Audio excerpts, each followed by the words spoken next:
সন্ত্রাসবাদ মোকাবেলায় ভারতের অবস্থান অত্যন্ত কঠোর এবং স্পষ্ট বলে জানিয়েছেন ভারতের প্রধানমন্ত্রী নরেন্দ্র মোদী। রোববার মালয়েশিয়া সফরকালে এক ভাষণে তিনি বলেছেন, সন্ত্রাসবাদের প্রশ্নে কোনো ধরনের দ্বিমুখী নীতি গ্রহণ করা হবে না। মালয়েশিয়ার প্রধানমন্ত্রী আনোয়ার ইব্রাহিমের সাথে পুত্রজায়ায় এক বৈঠকের পর যৌথ সংবাদ সম্মেলনে মোদী এই বার্তা দিয়েছেন।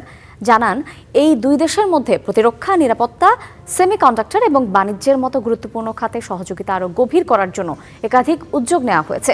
এর আগে শনিবার কুয়ালালামপুরে পৌঁছালে মোদীকে লাল গালিচা সংবর্ধনা দেওয়া হয়।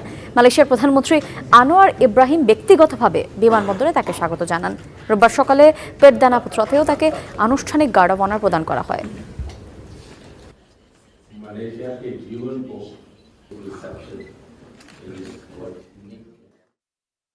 सिक्योरिटी के क्षेत्र में हम काउंटर टेररिज्म, নিরাপত্তার ক্ষেত্রে আমরা সন্ত্রাস বিরোধী কার্যক্রম, গোয়েন্দা তথ্য ভাগাভাগি এবং সামুদ্রিক নিরাপত্তা সহযোগিতা আরও শক্তিশালী করব।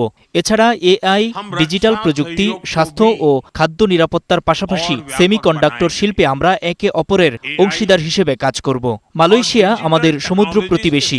শতাব্দীর পর শতাব্দী ধরে আমাদের জনগণের মধ্যে গভীর সম্পর্ক রয়েছে। हेल्थ और फूड सिक्योरिटी में साझेदारी को आगे बढ़ाएंगे।